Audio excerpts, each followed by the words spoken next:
साथियों, IAS PCS वारिस में स्वागत करते हैं। जैसे कि आप देख पा रहे होंगे कि बीपीएससी टीआरई 3.0 के बारे में हम बात करेंगे कि इसमें 3 तरह के कैंडिडेट्स होंगे। या तो बीपीएससी टीआरई 3.0 में कम नंबर आ रहे होंगे या फिर बाउंड्री लाइन पे होंगे, और एक लोग ऐसे होंगे जिनके काफ़ी अच्छे मार्क्स आ रहे होंगे। ठीक है। और सारे लोगों को क्या करना है, टाइम बिल्कुल बर्बाद नहीं करना है। ये कहने के लिए नहीं है भाई, बहुत पछताओगे अगर समय को अभी बर्बाद करते हो तो, क्योंकि इतना गोल्डन अपॉर्चुनिटी है अभी बिहार में। मैं बिहार की बात कर रहा हूँ कि अभी वर्तमान में लगभग 1 साल का समय आपके लिए इतना इंपॉर्टेंट है कि आप एज्यूम भी नहीं कर सकते हैं। ठीक है। तो इस गोल्डन अपॉर्चुनिटी को आप बर्बाद नहीं करें। ठीक है। एक तरह से हमारी एक मोटिवेशन वीडियो भी है और एक तरह से आपको सुझाव है कि अभी क्या करना चाहिए, किन परिस्थितियों से आप गुजर रहे हो। क्योंकि देखिए, उन कैंडिडेट्स को सब कोई पूछता है जिनके मार्क्स 90, 100, 95, 85 आ रहे हैं, लेकिन उसको कोई नहीं पूछता है जो 45, 50, 55 वाले कैंडिडेट्स हैं। ठीक है। तो उनके बारे में भी बात करेंगे, उनके बारे में भी बात करें जो बाउंड्री लाइन पे है, उनको क्या क्या करना चाहिए। ठीक है।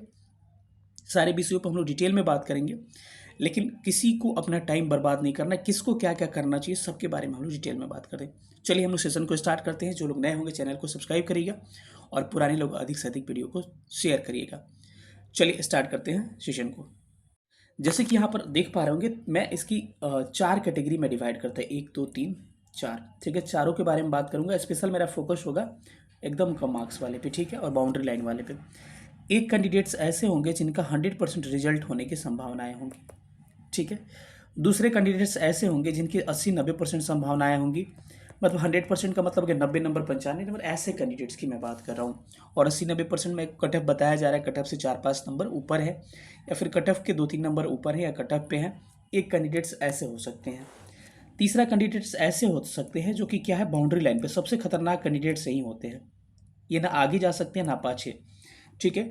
तो बाउंड्री लाइन पे कहने का मतलब कि कट ऑफ जो सब लोग बता रहे हैं उसके 2 नंबर कभी नीचे कभी 2 नंबर ऊपर चले जा रहे हैं। ठीक है। तो बाउंड्री वाले कैंडिडेट्स। और एक ऐसे कैंडिडेट्स होंगे जिनके एकदम कम मार्क्स आ रहे हैं, यानी कि 45-50, जिनकी कोई पॉसिबिलिटी ही नहीं है कि आपका इस बार रिजल्ट हो पाएगा। ठीक है। तो एक कैंडिडेट्स ऐसे हो गए। ठीक है। अब चारों कैटेगरी पे हम लोग बारी बारी से बात करेंगे, सबके लिए समय अभी बहुत इंपॉर्टेंट है। तो सबसे पहले मैं बात करता हूँ कि पहले कैंडिडेट्स जो कि इनका 100% रिजल्ट होने वाला है। मैं बार बार एक ही बात कहता हूँ कि जीत से पहले जीत और हार से पहले हार कभी नहीं मानना चाहिए। ठीक है। तो इन कैंडिडेट्स के लिए मैं बात ये करता हूँ कि आपका अभी समय ऐसा है कि अभी अपने डॉक्यूमेंट्स को क्या करें, आप डॉक्यूमेंट्स को रेडी करें। ठीक है। डॉक्यूमेंट्स को रेडी करें। ऐसा ना हो कि आपका डॉक्यूमेंट्स में ही कई चीज़ें अधूरी रह जाए, आप डॉक्यूमेंट्स में ही बाहर हो जाए। तो इसीलिए अभी भी पूरा हल्ला गुल्ला नहीं करना है मोहल्ला में जाकर और रिश्तेदारों से कि मेरा हो गया ये वो, बिल्कुल नहीं। भाई, जब तक आखिरी बाजी जीत नहीं ली जाती है ना, तब तक कहीं बातें शेयर नहीं की जाती है। और एक बात याद रखिएगा कि एक नियम, चाणक्य का ही एक रूल है कि अपने अपने प्लान को जितना आप गुप्त रखिएगा ना, आपकी सक्सेसफुल होने की चांसेस बहुत ज़्यादा हो जाती हैं। ये चीज़ मैंने भी फील किया है कई बार कि हड़बड़ी में आदमी हर चीज़ बता देता है, इंटरव्यू का फ़ोटो लगा देता है, फिजिकल का आपको दरोगा फिजिकल हुआ तो फ़ोटो क्लिक करके लगवा दिए। इन सब का बहुत नेगेटिव इम्पैक्ट पड़ता है। देखिए, हो सकता है कि आप साइंटिफिक हो, आप माने या ना माने, लेकिन मैं खुद साइंस पढ़ाता भी हूँ, साइंस का स्टूडेंट भी रहा हूँ, और मैं साइंस टेक्नोलॉजी भी पढ़ाता हूँ। तो ये साइंस टेक का भी मुझे नॉलेज है, लेकिन फिर भी मैं इस बात को मान रहा हूँ कि कभी भी अपने प्लान को गुप्त रखिएगा और इन सब बातों को शेयर मत करिए किसी से ज़्यादा। ठीक है। ठीक है, किसी ने पूछ दिया तो नॉर्मल बता दिए एक बार में, लेकिन अब एकदम हल्ला नहीं मचा देना है, इतने आ रहे हैं उतने आ रहे हैं, क्योंकि कई कैंडिडेट्स ऐसा कर रहे हैं, मुझे पता भी चल रहा है। तो प्लीज़ ये सब बातें नहीं करें, बहुत पछताओगे अगर ये सब भी करोगे तो। ठीक है। पहली बात तो आपको क्या करना है, डॉक्यूमेंट्स में लग जाना है कि क्या क्या डॉक्यूमेंट्स है। इस पे कहिएगा तो एक वीडियो बनाऊंगा, लेकिन इसलिए नहीं बना रहा हूँ कि थोड़ा सा आंसर की आ जाए, तब अच्छा लगता है इन सब चीज़ों पे काम करना। आंसर की आ जाए और उसके बाद से आपको OMR शीट आ जाए, तब हम इस पर काम करेंगे। ठीक है। कि क्या क्या जो लोग सेलेक्ट हुए हैं, मैं तो खुद टीचर नहीं हूँ, मतलब कि गवर्नमेंट टीचर नहीं हूँ, तो जो लोग सेलेक्ट हुए हैं उनसे मैं बात करूँगा, क्या क्या प्रोसेस होते हैं, क्या क्या तरीके होते हैं, क्या क्या गया, मतलब उनसे हम लोग पर्सनली एक बार बात कर लेंगे। कहिएगा तो उसका एक वीडियो मैं अपलोड कर दूंगा, स्टेप बाय स्टेप क्या करना है आपको। दूसरी बात कि उनसे मैं कहिएगा तो पर्सनली आके इंटरव्यू टाइप का ले लूँगा, वो हर चीज़ें आपको बता देंगे, या फिर उनसे एक वीडियो अपलोड करवा दूंगा अपने ही चैनल पर। जो लोग सेलेक्ट है उनको ज़्यादा, मेरे से ज़्यादा उनको नॉलेज होगी। ठीक है। तो उनसे ही हम सीख सकते हैं इन सब चीज़ों में, क्योंकि जो लोग इस दौर से गुजर चुके हैं उनको ज़्यादा इस बात का अनुभव होता है। तो पहली बात, इन कैंडिडेट्स का काम हो गया। दूसरे कैंडिडेट्स ऐसे होते हैं जो कि क्या होते हैं, आपको वो लोग रहते हैं लग रहा है कि उनका रिजल्ट हो जाएगा, लेकिन फिर भी कभी कभी दिमाग में बातें आ जा रही होगी कि नहीं होगी। तो आपके लिए भी बात यही रहा कि आपको दो काम करना है, आप दोनों तरफ से। तो एक तो डॉक्यूमेंट में आपको भी लगना है और दूसरी बात कि थोड़ी बहुत पढ़ाई से आपको कनेक्शन भी, पढ़ाई से कनेक्शन बना के रखनी पड़ेगी। ये नहीं कि मैं ये नहीं कह रहा हूँ कि 8 घंटा पढ़िए, आपको भी रेस्ट चाहिए, मतलब कि 2 घंटा कम से कम करंट देख लिए, कुछ देख लिए, कहीं वीडियो अपलोड हुआ अच्छा कुछ उसको देख लिए, मतलब कुछ कुछ चीज़ें देखते रहिएगा, ठीक है। दूसरी चीज़ें, ठीक है। तो ये कैंडिडेट्स, इनके बारे में मैंने बात कर लिया। एक तीसरे तरह के कैंडिडेट्स होते हैं जिनको हम कह सकते हैं कि लोग एकदम बाउंड्री पर है, जो कोई कट ऑफ बता रहा है तो उनसे ऊपर चले जा रहे हैं, कोई ज़्यादा बता रहा है तो उनसे बहुत नीचे चले जा रहे हैं। ये सबसे डेंजर जोन में कैंडिडेट्स होते हैं। इनको ना जब पता ही नहीं चलता कि मुझे करना क्या चाहिए।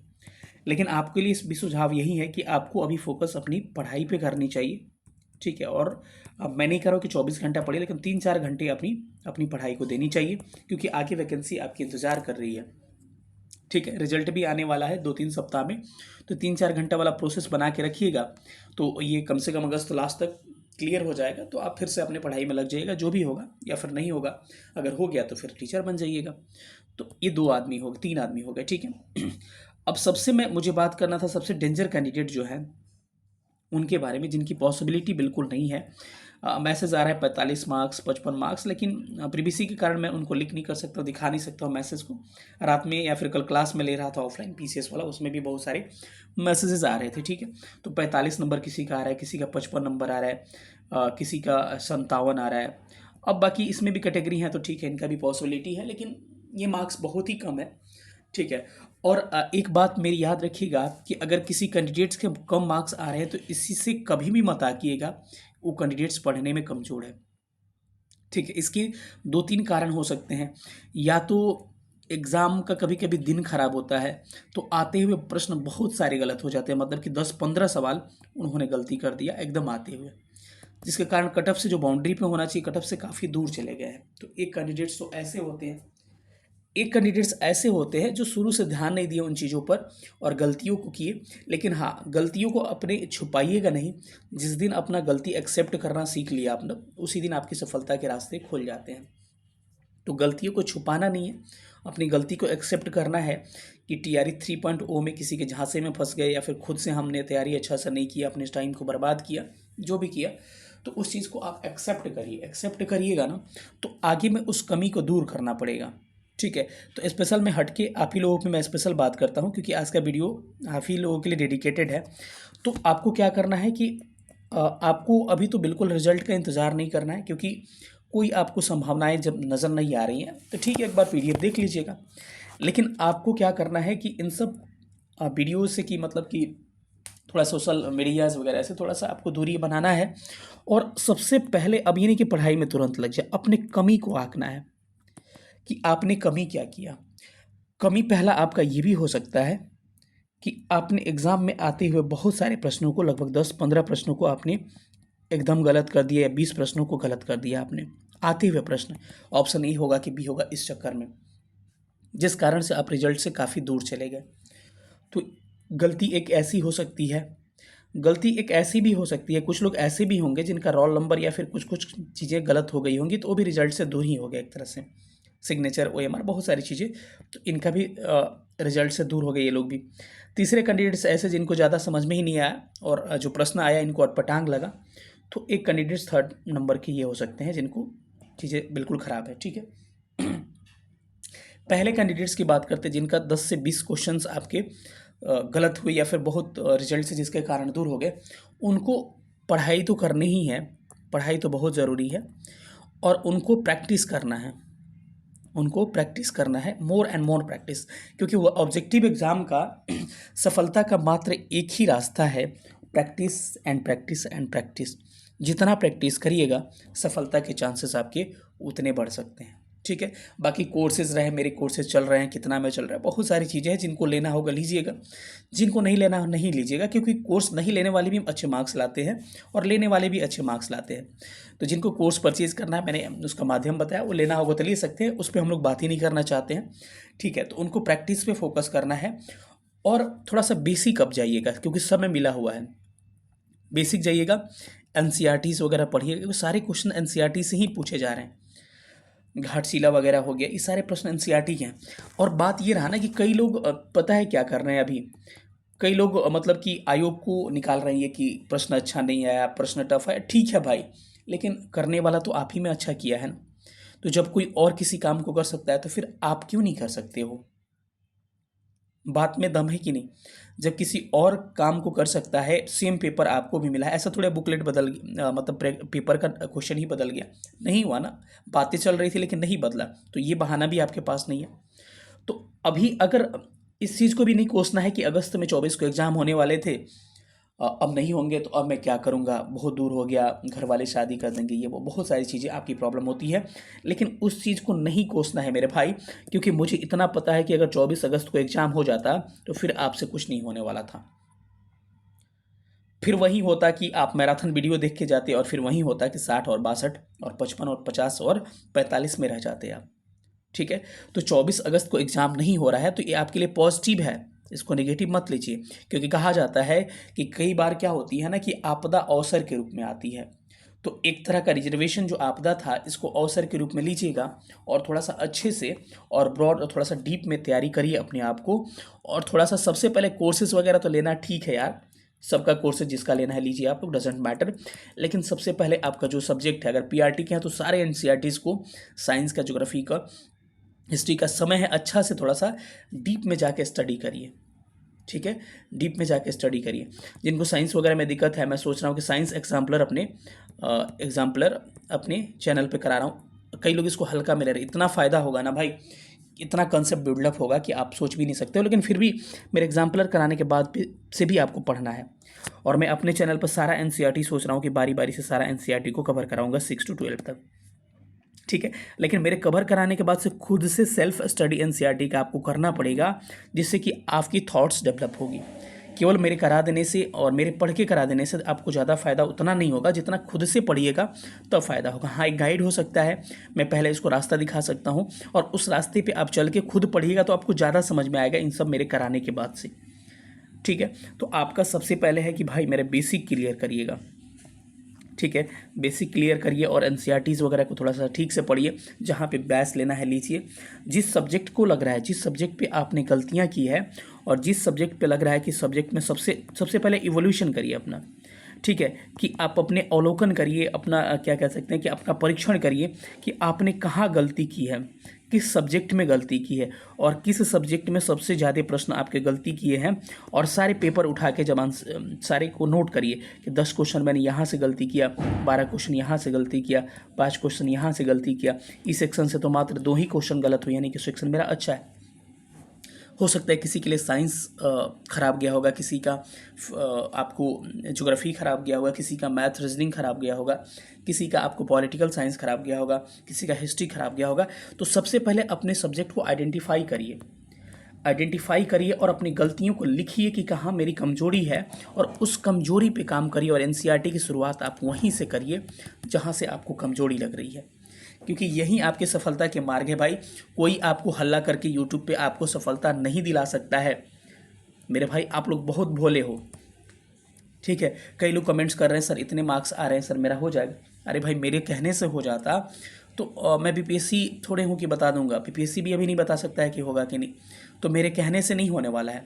याद रखिएगा साथियों कि ये आपको कोई हल्ला करके या फिर कुछ करके आपको सक्सेसफुल नहीं कर सकता है जब आप खुद नहीं करना चाहो।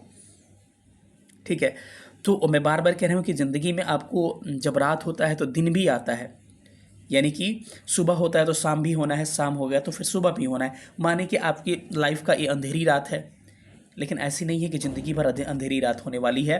फिर से सुबह आएगा, फिर से TRE 4 का वैकेंसीज 2 महीना में आने वाला है, 1 डेढ़ महीना में, और फिर 1,60,000 के करीब में सीटें कही जा रही है। फिर आप फॉर्म फिल करिएगा, फिर तैयारी करिएगा जम के। और फिर हाँ, लेकिन फॉर्म फिल करने के बाद से तैयारी नहीं करना, अभी से करना है। फिर आप अच्छे से पढ़िएगा, एग्ज़ाम में फिर से बैठिएगा, और एग्ज़ाम में बैठने के बाद से हो सकता है कि जैसे अभी इस बार अच्छे लोगों का मार्क्स आ रहा है, फिर आप भी 90 मार्क्स लाइएगा, और उस समय अपना सीना चौड़ा करके कहिए कि हाँ मैंने मार्क्स लाया है। और फिर से आपका रिजल्ट आएगा, और रिजल्ट आने के बाद से फिर PDF में आपका नाम होगा। तो प्रोसेस ऐसे चलते रहते हैं भाई। जिनका TRE 3 में अच्छे मार्क्स आ रहे हैं, TRE 1.0 में, टीआरई 2.0 में, वो भी देखे हैं 1 मार्क्स के किसी का नहीं हुआ है, किसी का 2 मार्क्स है, किसी का 3, किसी का 4, किसी का कट ऑफ मार्क्स पे नहीं हुआ है डीओबी के कारण, डेट ऑफ बर्थ के कारण। तो उन्होंने भी वो अंधेरी रातें देखी है, तो उन अंधेरी रातों से निकल के उन्होंने मेहनत किया और इस बार अच्छा कर रहे हैं। तो आपको भी मेहनत करना है, आपको अच्छा करना है, फिर से ये रातें टल जाएगी और फिर से उजाला आएगा, फिर से सूर्योदय होगा और फिर से आपकी ज़िंदगी में भी उजाला आएगा।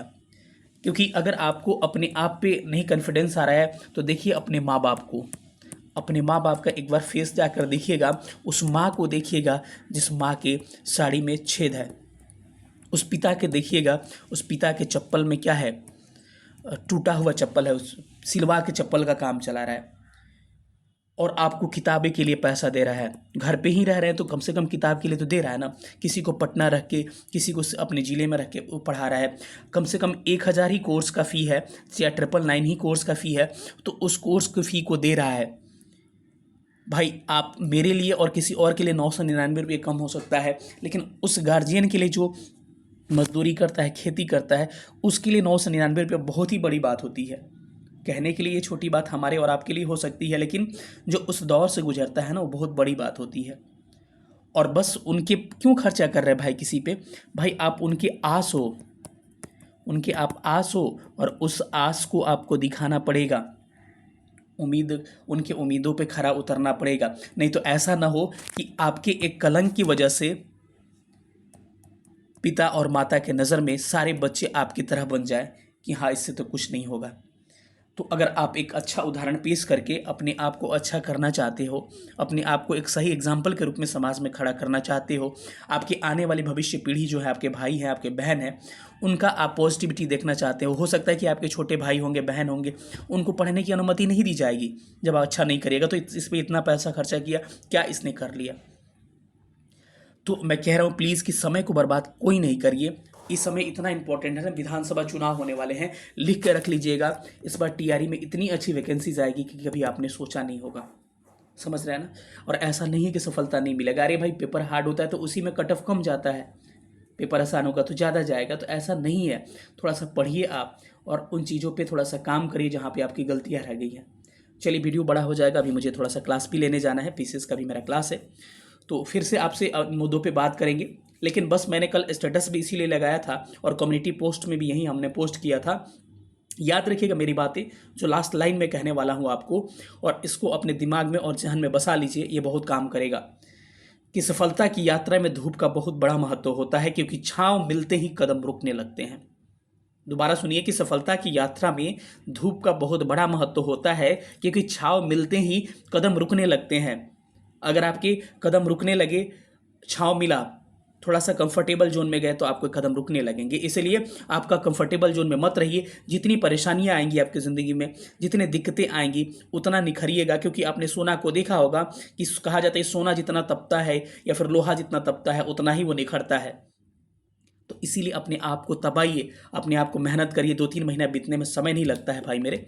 फिर से आपका भी रिजल्ट आएगा, फिर आप भी सक्सेस होंगे। और जैसे सब लोग अभी दहाड़ रहे हैं, आप भी दहाड़िएगा, क्योंकि आपका दहाड़ रिजल्ट ही होगा। आपका दहाड़ आपका रिजल्ट है और कुछ नहीं है मेरे भाई। आप किसी के सामने अपने आप को सफलता से ही पेश कर सकते हैं। ज़िंदगी भर कहते रहिएगा कि मैंने 10 घंटा 12 घंटा पढ़ाई किया है, लेकिन आपका कोई सुनने वाला नहीं है जब तक कि आप सक्सेस नहीं हो जाते हैं। बस अब ज़्यादा बात नहीं करेंगे, लगभग 19 मिनट का वीडियो होने वाला है, थोड़ा सा वीडियो लंबा हो जाएगा। ऐसे ही एक अलग से मैं सोच रहा हूँ कि मोटिवेशन वीडियो भी लाता रहूँ, ताकि आप लोगों को थोड़ा सा मोटिवेशन मिले और मुर्दा बन के मत रहिए, थोड़ा सा जिंदा दिल बनिए।